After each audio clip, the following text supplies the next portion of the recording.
My name is Tom.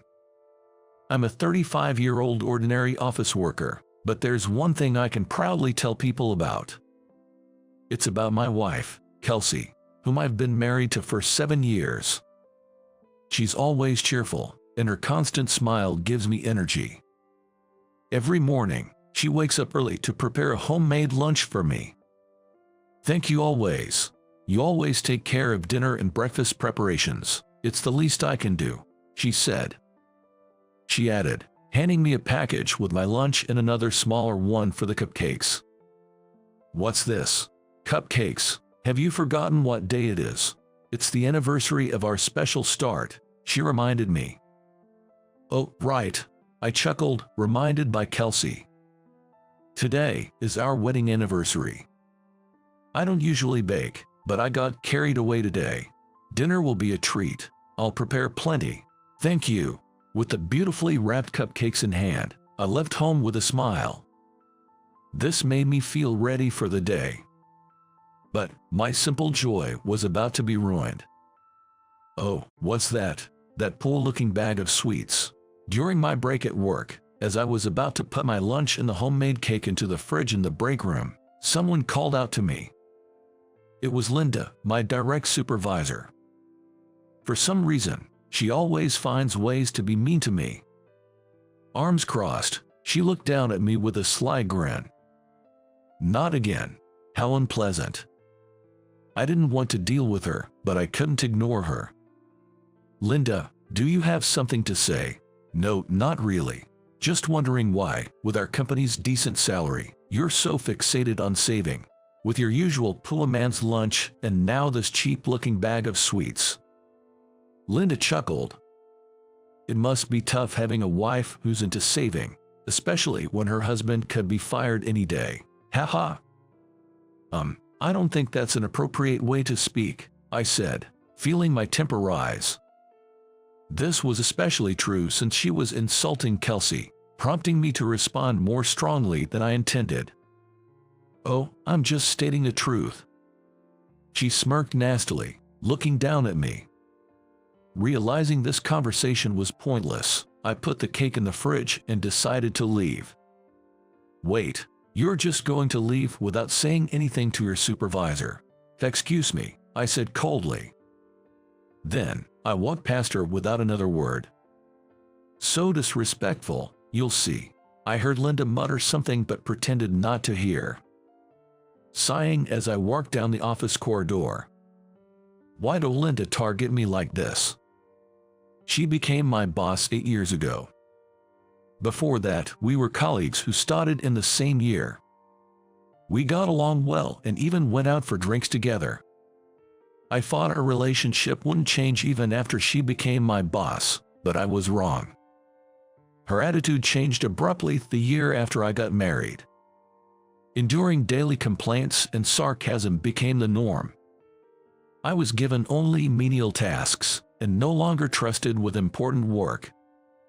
I've been through a lot at the company and thought about quitting many times. I've been working hard, knowing Kelsey is waiting for me at home. What is this cake? It's awful. Startled by Linda's loud voice, I looked up from my work at my desk.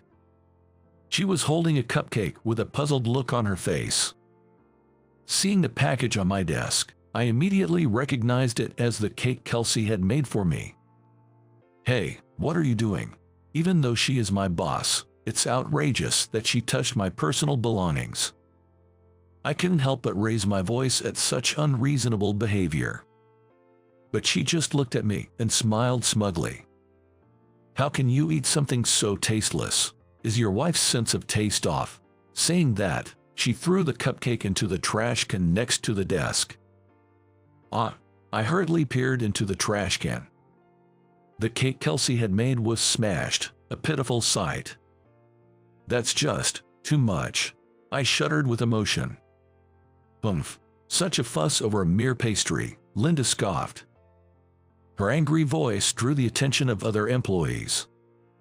But as soon as Linda glared around, they quickly averted their eyes. Everyone is afraid of her.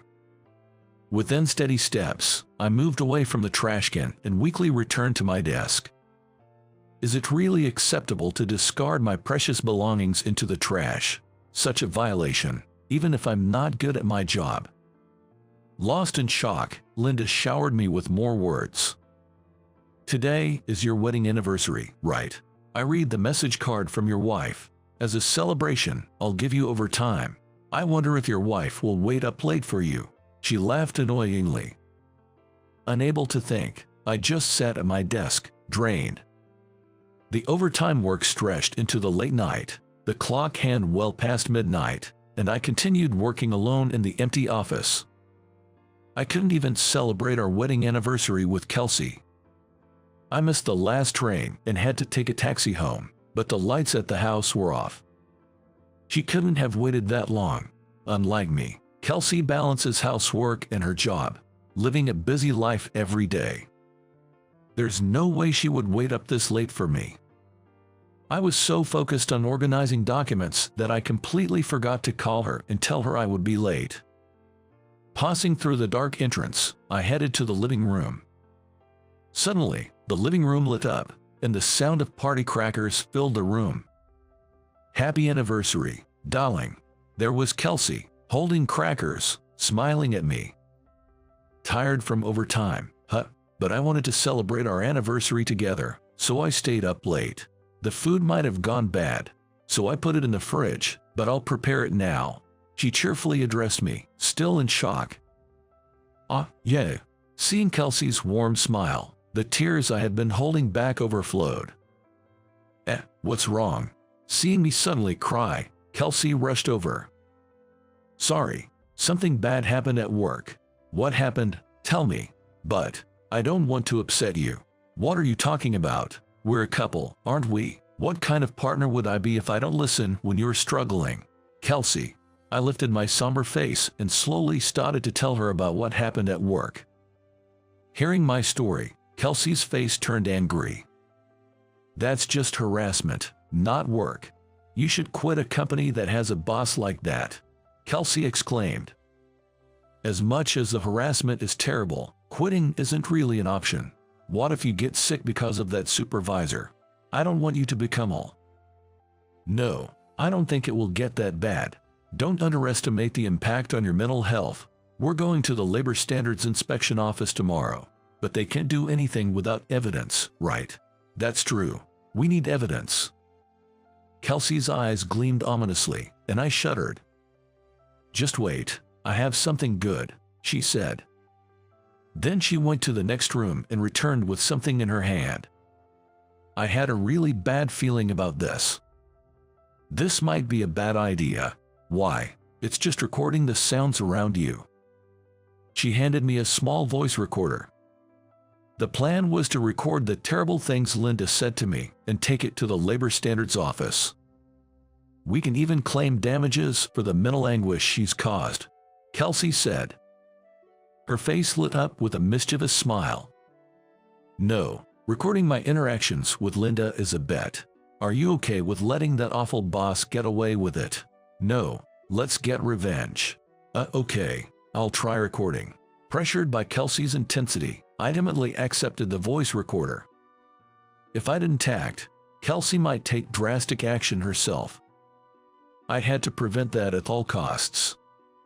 She can be quite proactive and fearsome at times. A few days later, Linda and I were summoned by the HR manager, Michael. Linda, what's this about? Michael played the voice recorder I had submitted to the Labor Standards Office. This is... Linda's face turned pale as she listened to her voice from the recorder. Really? Everyone would work better if a useless person like you weren't here. Your wife makes such poor-looking lunches. Listening to the playback made me feel sick. I had to cover my mouth. Are you okay, Linda? What's all this? Well, I was just guiding him. Is berating his wife's cooking part of your guidance? There's a reason for that. It's unreasonable to expect women to always make lunches. We're in an era of gender equality, but you're criticizing a lunch made by a woman. Yes, I'm sorry. Apologize to him, not me. As soon as Michael said that, Linda clenched her mouth and glared at me. It's his fault. I've been giving him signals for so long. He must have had feelings for me too. But then he marries another woman. What? Both Michael and I were speechless at Linda's words. Was she harassing me all this time because of unrequited feelings? Do you realize how you're being perceived right now? What do you mean? Look at this. The moment Linda saw the cell phone screen that Michael showed her, her face changed color as she exclaimed, "What? What's this?" There was Kelsey's social media. Without naming Linda, Kelsey had been exposing the treatment I received on social media. But Linda's surprise wasn't just about that. This person is the retired actress Jennifer, isn't she? In fact, Kelsey used to be a well-known popular actress. However, she retired when we got married. Now, she had turned into a famous influencer, using her past fame to earn millions every month. The house we lived in was bought outright with her savings, and she even paid for the entire wedding. However, she retired when we got married. We weren't struggling financially, so I didn't need to work, but I wanted to earn enough for my own expenses. Is everything written here about me? Lindy asked Michael, her face pale. Michael let out a deep sigh and nodded, saying, "Yes, that's right. If things continue this way, your personal information might get leaked. If the company gets identified, it'll cause a commotion. We want to handle this before it escalates, okay? So, you're saying I should resign. That might be best for you. Also, if you have any social media or blogs, you should shut them down immediately. Jennifer's fans might start harassing you if they identify you." Wait, you mean Jennifer's husband is? Yes, that's me. Is there a problem? No way, Linda exclaimed, as if she couldn't believe such an improbable turn of events. I used to be just a fan of hers. Never thought I'd end up in this relationship. We kept their relationship quiet within the company, Michael added. I'm truly sorry. Please ask your wife to delete the social media posts. I have my own life to live. Please. Linda, trembling, begged me. I understand, I told her. I never thought the harassment that tormented me for 7 years could be resolved so easily. That day, Linda offered to resign and wrote a pledge to never involve herself with us again. It seems she's now living quietly back at her parents' house. As for me, life had returned to normal. I'm still working at the same company. Overtime is still frequent, but now other employees, who couldn't speak up before, are eager to help. I have a new supervisor and am gradually being entrusted with more important tasks. And there's been another change. Hey, after this incident, my fans really want to meet you. Would you join me at a fan gathering? No, I'd rather not. Why not? They all want to meet you. Kelsey was insistent on introducing me to her fans. Apparently, she's also into video streaming and wants to feature me, her husband, as a guest. I just don't like the idea, that's all.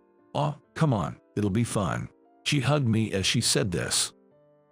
Hey, once again, she had saved me. With that thought, I smiled at my loving wife. Housework and childcare are not just for women. When you get married in the future, make sure you help your wife. These words have been told to me by my father since I was little. As I grew up, I took these words to heart and supported my wife. Little did I know that it would lead to such an unexpected turn. My name is Michael. Although I'm a man, I don't work and instead dedicate my time to housework and childcare at home. You could say I'm what's known as a stay-at-home dad. In exchange, my wife, Lisa, is a career woman who excels at her job. I grew up in a household where both of my parents worked. However, a few years after I was born, my mom's job became more demanding. Additionally, her workplace was over an hour away from our home. She couldn't find the time to do housework and childcare as she used to. So, after discussing it, my parents decided that my dad would take on the primary role in housework and childcare. Since my dad had a shorter commute and his job wasn't as demanding, He had more time to spare for housework and taking care of us. By the time I was aware of it, it had become normal in our household for my dad to handle the housework and childcare. When I got home in the evenings, I would find my dad cooking dinner in the kitchen. This was a usual scene in our home. Being an everyday cook, my dad was good at it and made delicious meals. He would make a variety of dishes, from pasta to beef stew, and many more. On weekends, my dad would take me to the park to play together. He was also the one who attended school events. I remember standing out at my first school open house in elementary school because my dad was the only father there. At that time, when another child asked, "Why isn't your mom here?" I realized that my family was a bit different from others. After the open house, I asked my dad why, and he explained the situation to me. "Your mom couldn't come because of work, but she cares about you a lot, whether it's a man or a woman. It doesn't matter who does the housework and childcare. When you get married in the future, make sure you help your wife," he said with a smile. As a child, I felt that even though my family was different, I was perfectly happy with how things were. I never wished to change or dislike my family. Although my mom was always busy, she would take us to amusement parks or zoos on her rare days off. I could clearly feel my mom's love for me. As I got older, I was asked to help with the housework. In today's world, it's good for men to know how to do housework. Knowing how to do household chores will never be a disadvantage in the future. When I was told that, I thought becoming independent was still a long way off, and it seemed like a hassle. Back then, playing with friends was definitely more fun. But I had to do it because my dad developed back pain. Once I started doing it, I realized how hard housework was. There were endless tasks like laundry and cleaning. I realized that each task had its own set of procedures that I needed to remember. Moreover, I noticed that it required quite a bit of physical effort. I was in charge of cleaning and laundry, and I found cleaning to be particularly tiring. The idea that indoor tasks would be easy was quickly dispelled. For the first week of helping out, I was overwhelmed just by completing the tasks assigned to me. It amazed me that my dad had been doing this heavy labor every day. To be honest, housework was nothing but a pain for me at that time. I just wanted to finish quickly and go out to play. That was when I realized. I've never heard Dad complain about housework being hard. Maybe it's not tough for him, I wondered.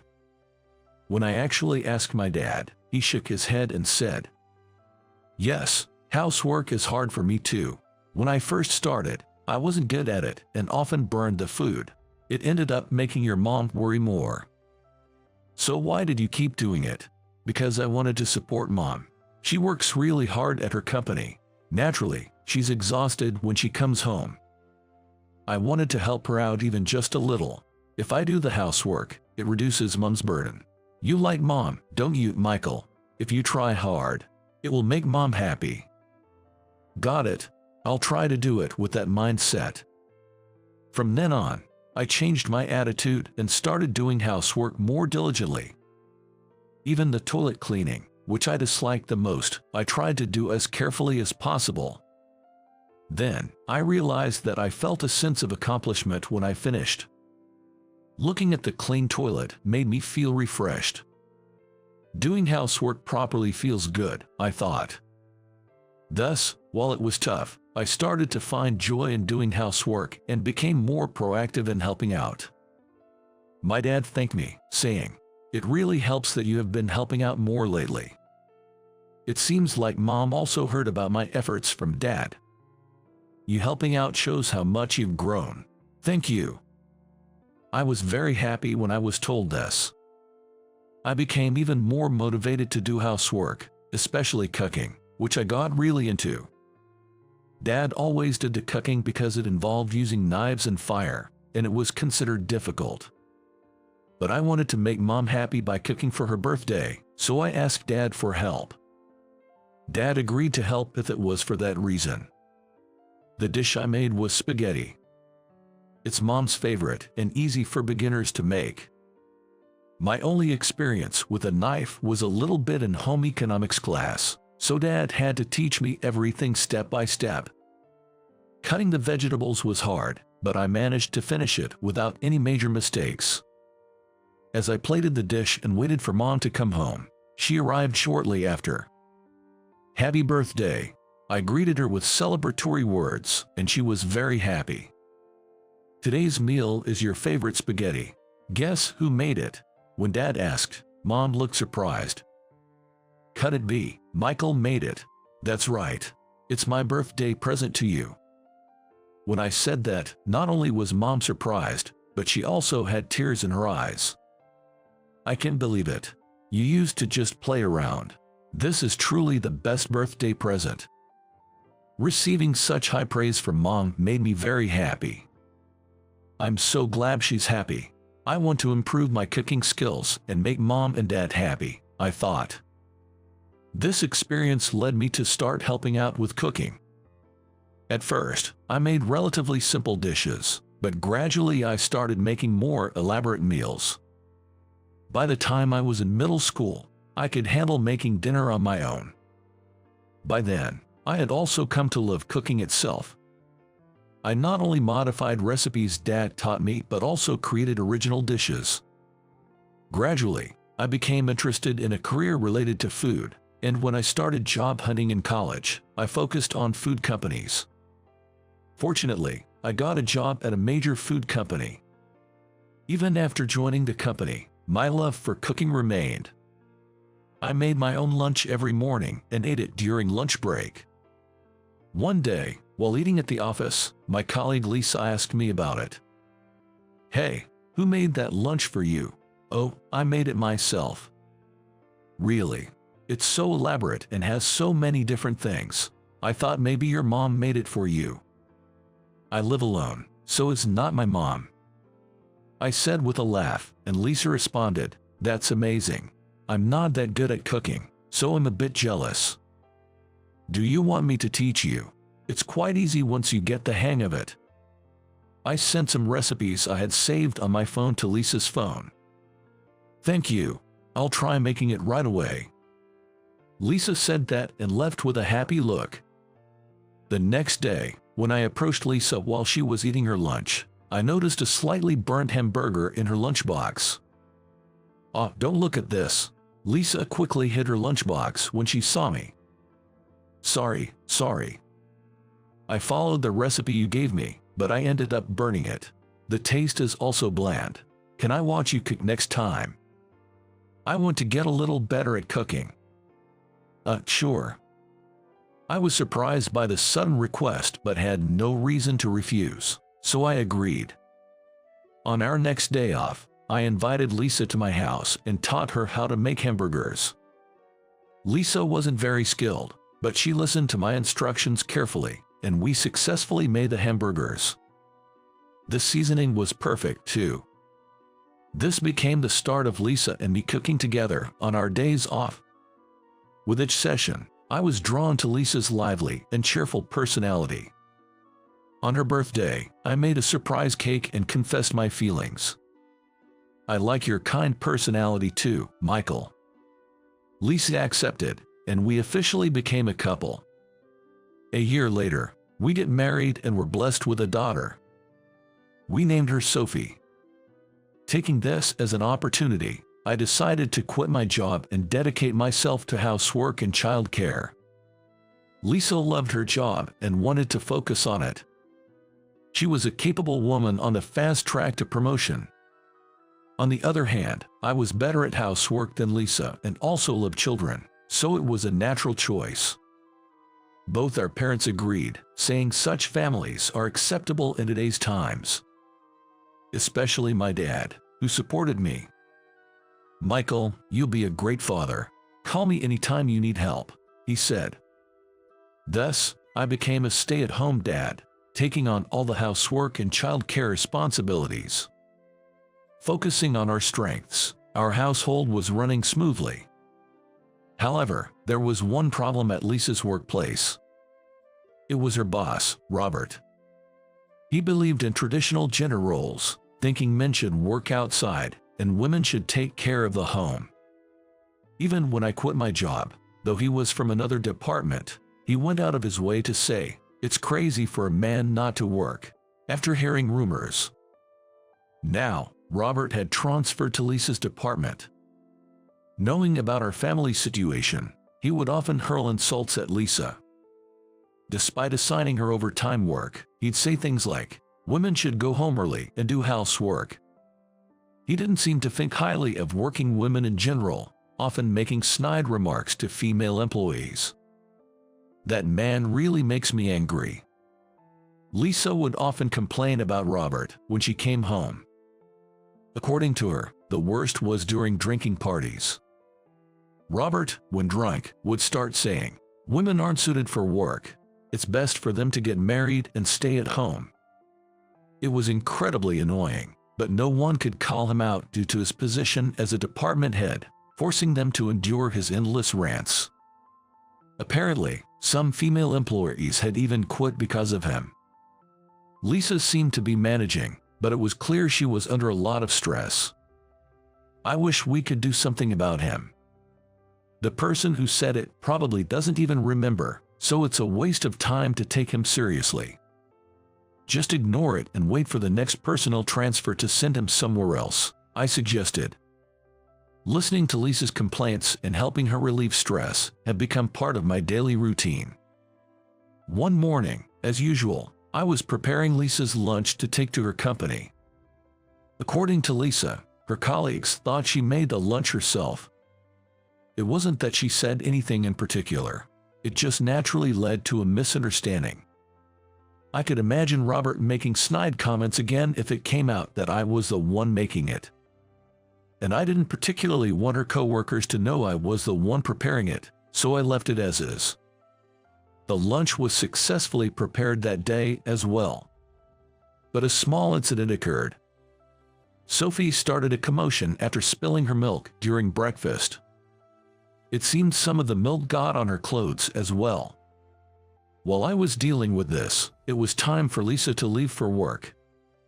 I hurriedly sent her off, cleaned up the spilled milk, and changed Sophie's clothes, then returned to the kitchen. That's when I noticed Lisa's lunchbox sitting there alone. Oh no, I forgot to give it to her in all the rush. I called Lisa's phone. "I forgot your lunch, so I'm going to bring it to you now." "Ah, that's right. I'll wait in front of the company then. If I go to the office, Robert might see me." Understood. It was about time to drop Sophie off at daycare, so I could stop by the company afterward. I put Sophie in a lunchbox in the car and headed to the daycare. Then, I drove to Lisa's company. Upon arrival, Lisa was waiting in front of the company. I parked the car and handed her the lunchbox. "Sorry I forgot to give it to you when we left the house." "It's okay. You always make it for me, so no worries." With that, the trouble was resolved. Just when I breathed a sigh of relief, a figure suddenly appeared behind Lisa. I was startled to see who it was. It was Robert. He was holding a bag, seemingly about to go out. As soon as he saw me, Robert frowned. Well, if it isn't Lisa's husband. What are you doing here? I've run into someone unpleasant." I thought to myself, but decided to respond as neutrally as possible. "Actually, my wife forgot her lunch, so I came to deliver it." "Is that so? By the way, I overheard your conversation. Are you the one making lunch every day?" "Yes, that's right." I'm probably going to get a few snide remarks now, I thought. As expected, Robert started ranting, snorting disdainfully. "Are you a full-time house husband? A man not working and just staying at home is a burden to society. Making lunch is supposed to be a woman's job. It's disgraceful for a man not to work and just do household chores. You have a child, don't you? Can a child grow up properly in such a household?" He went on and on as if he had been waiting for this moment. "What's wrong with a man doing housework? It's not causing any trouble at the company. I fought. I was furious but thought it was not wise to argue back here. Making a scene could negatively affect my wife's position at her company.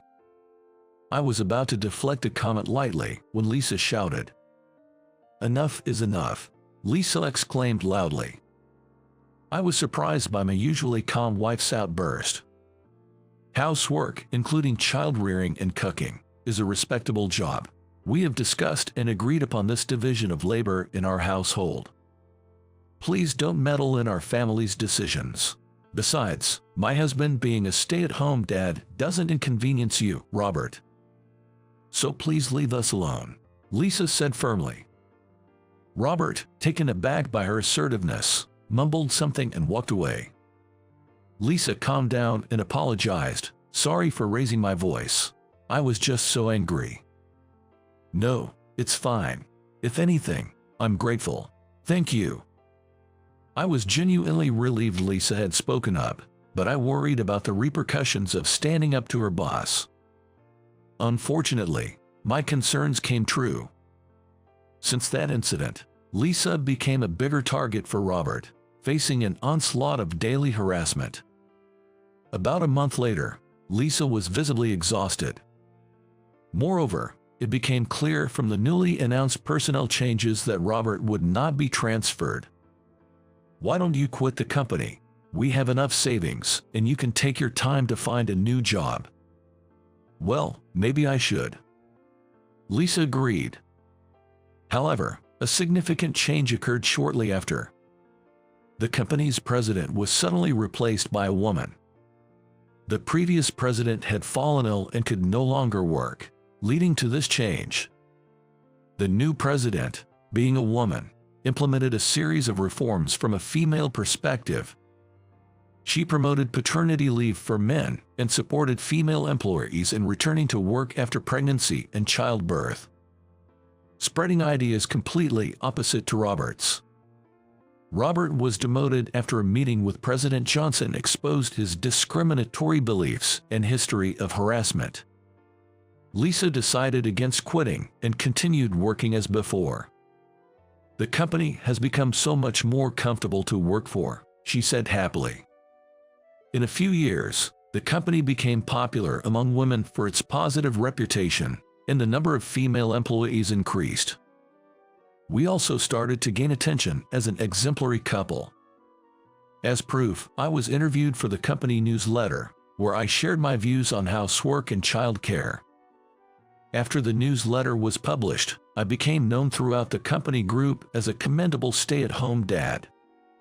Furthermore, the reputation spread externally. Thankfully, I was approached by the media and started writing a column on childcare and housework in a magazine.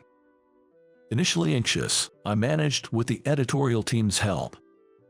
I hope my experiences can help others. My parents were delighted when I informed them. "I'm so glad to see you've become a great father." My dad even called and said. Interestingly, there seemed to be a change in Robert too. When Lisa had to meet him for work, he apologized for his previous harassment. After being demoted, he explained the situation to his wife, who left him due to his arrogant attitude.